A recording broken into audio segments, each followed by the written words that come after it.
السلام علیکم ورحمۃ اللہ وبرکاتہ۔ بسم اللہ الرحمن الرحیم۔ حضور صلی اللہ علیہ وسلم نے فرمایا، جو شخص ہر فرض نماز کے بعد آیت الکرسی پڑھے، اس کی روح خود ذات باری ذوالجلال والاکرام قبض کرے گی، اور اس کا درجہ اس شخص کی طرح ہوگا جو اللہ کے نبیوں اور رسولوں کا دفاع کرتے ہوئے برابر قتال اور لڑائی کرتا رہے، یہاں تک کہ شہید ہو جائے۔ دہلوی نے حضرت علی رضی اللہ تعالی عنہ سے یہ مرفوع حدیث روایت کی ہے کہ جو شخص فرض نماز کے بعد آیت الکرسی پڑھے، وہ دوسری نماز تک برابر اللہ کی حفاظت میں رہتا ہے۔ حضرت ابن مسعود رضی اللہ تعالی عنہ سے روایت ہے کہ رسول اللہ صلی اللہ علیہ وآلہ وسلم نے ارشاد فرمایا کہ اللہ نے سورۃ البقرہ کی اللہ لا الہ الا هو الحی القیوم والی آیت، یعنی آیت الکرسی سے بڑھ کر کوئی چیز بھی پیدا نہیں فرمائی۔ آسمان نہ زمین، جنت نہ دوزخ، صاف سڑک نہ دشوار گزار پہاڑ۔ حضرت علی رضی اللہ تعالیٰ عنہ سے منقول ہے کہ میں نے رسول اللہ صلی اللہ علیہ وسلم کو ممبر کی ان لکڑیوں والی سیڑھیوں پر یہ ارشاد فرماتے ہوئے سنا کہ جو شخص ہر نماز کے بعد آیت الکرسی پڑھے، اس کے لیے جنت کے داخلے سے سوائے موت کے کوئی چیز بھی مانے نہیں، اور جو شخص اپنے بستر پر لیٹتے وقت آیت الکرسی پڑھے، اللہ تعالیٰ اس کے اور اس کے پڑوسیوں کے اور جتنے مکانات اس مکان کے گرد ہوں سب کے مکانات کو امن عطا فرماتا ہے۔ ابو داؤد نے اپنی سند کے ذریعے حضرت علی کرم اللہ وجہہ سے یہ قول نقل کیا ہے کہ میرے خیال میں نہیں آتا کہ کوئی عاقل بالغ آدمی دین اسلام میں داخل ہوا ہو اور پھر وہ آیت الکرسی پڑھے بغیر رات کو سو جایا کرتا ہو۔ مسند دارمی میں وارد ہوا ہے، شعبی کہتے ہیں کہ ابن مسعود رضی اللہ تعالی عنہ نے فرمایا کہ نبی کریم صلی اللہ علیہ وسلم کے صحابہ کرام میں سے ایک صاحب کی جنات میں سے ایک جن مرد سے ملاقات ہوئی تو انسان نے جن کو پچھاڑ دیا، اور پھر وہ انسان اس جن سے کہنے لگا، میں تمہیں بہت لاغر اور کمزور دیکھ رہا ہوں، گویا تمہاری پتلی پتلی کلائیاں کتے کی کلائیاں ہیں، تو تم سب گروہ جن اسی طرح ہوتے ہو یا صرف تو ان میں سے اس طرح کا ہے؟ جن کہنے لگا، سنو، اللہ کی قسم، میں تو ان میں سے ایک قوی اور مضبوط جن ہوں، کئی تو میرے سے بھی دبلے پتلے اور نحیف و لاغر ہیں، مگر یہ تو میں اتفاقاً گر گیا ہوں، لہذا مجھ سے دوسری مرتبہ کشتی کرو، اگر تم نے اس مرتبہ بھی مجھے پچھاڑ دیا تو میں تمہیں ایک ایسی چیز سکھاؤں گا جو تمہیں بہت فائدہ پہنچائے گی۔ انسان نے کہا، بہت اچھا،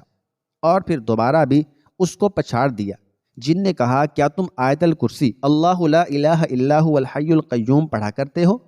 کہنے لگا، تم جس گھر میں بھی رات کے وقت آیت الکرسی پڑھو گے، اس میں سے شیطان اس ذلت سے نکل کھڑا ہوگا کہ گدھے کے گوز کی طرح گوز مارتا ہوگا، اور پھر صبح تک اس گھر میں ہرگز داخل نہ ہو سکے گا۔ حضرت عبداللہ بن مسعود رضی اللہ تعالی عنہ سے پوچھا گیا، یہ کشتی کرنے والے صحابی حضرت عمر فاروق رضی اللہ تعالی عنہ تھے؟ کہنے لگے، میرا خیال بھی یہی ہے کہ ایسے شخص حضرت عمر فاروق رضی اللہ تعالی عنہ ہی ہو سکتے ہیں۔ ترمذی نے اپنی سند کے ذریعے نبی کریم صلی اللہ علیہ وآلہ وسلم کا یہ ارشاد نقل کیا ہے کہ ہر چیز کی ایک کوہان اور بلندی ہوتی ہے، اور قرآن کی کوہان اور بلندی سورہ بقرہ ہے، اور اس میں ایک ایسی آیت ہے جو قرآن کریم کی تمام آیتوں کی سردار ہے، اور وہ آیت الکرسی ہے۔ سورہ بقرہ کو قرآن کی کوہان اس لیے فرمایا کہ یہ سب سے لمبی سورت ہے، نیز وہ بہت سے احکام پر مشتمل ہے، یہ اس لیے کہ اس میں جہاد کا حکم ہے جس سے اسلام کو سربلندی حاصل ہوتی ہے، اور آیت الکرسی کو تمام آیتوں کی سردار فرمانے کی وجہ غالباً یہ ہے کہ اس آیت میں اسم ظاہر اور اسم ضمیر دونوں کو ملا کر اللہ تعالیٰ کا نام 17 مرتبہ آ رہا ہے۔ حضرت انس رضی اللہ تعالی عنہ سے مرفوعاً حضور اقدس صلی اللہ علیہ وآلہ وسلم کا یہ ارشاد مروی ہے کہ اللہ تعالیٰ نے موسیٰ علیہ السلام کی طرف وحی بھیجی تھی کہ جو شخص ہر نماز کے بعد آیت الکرسی پڑھنے پر باقاعدگی سے عمل درآمد کرے گا، میں اس کو شاکرین کا دل، نبیوں کا ثواب اور صدیقین کا عمل عطا کروں گا، اور اس پر اپنا ہاتھ رحمت کے ساتھ پھیلا دوں گا، اور اس کو جنت میں داخل کرنے سے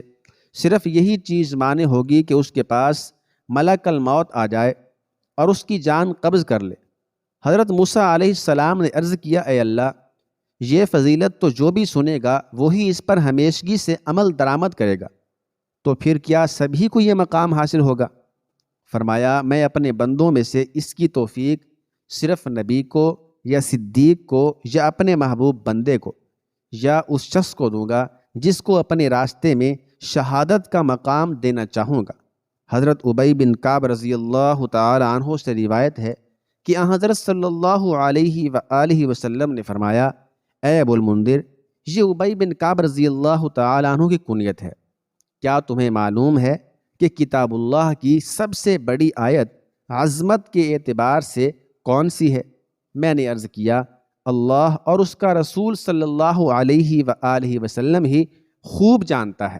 آپ صلی اللہ علیہ وآلہ وسلم نے پھر ارشاد فرمایا، اے ابو المنذر، کیا تم جانتے ہو کہ قرآن پاک کی کون سی آیت عظمت کے اعتبار سے سب سے بڑی ہے؟ میں نے عرض کیا، اللہ لا الہ الا هو الحی القیوم والی آیت، یعنی آیت الکرسی۔ حضرت صلی اللہ علیہ وسلم نے خوش ہو کر میرا سینہ تھپکا اور فرمایا، تم کو علم مبارک ہو اے ابو المنذر۔ محمد بن حنفیہ سے منقول ہے کہ جب آیت الکرسی نازل ہوئی تو پوری دنیا میں تمام بت گر گئے، تمام بادشاہ گر گئے، ان کے سروں سے تاج گر گئے، شیاطین ہڑبونگ میں ایک دوسرے کو مارتے پیٹتے ہوئے بھاگ پڑے، اور ابلیس کو آ کر یہ واقعہ بتایا۔ اس نے حکم دیا کہ وہ سب جا کر تحقیق کریں کہ دنیا میں کون سا واقعہ نیا پیش آیا ہے جس کی وجہ سے یہ صورتحال پیدا ہوئی۔ شیاطین مدینہ منورہ پہنچے تو انہیں معلوم ہوا کہ آیت الکرسی نازل ہوئی ہے، اور اسی کی وجہ سے یہ ساری ہلچل مچ گئی ہے۔ اللہ تعالی ہم سب کو آیت الکرسی کی تلاوت کرنے کی توفیق عطا فرمائے۔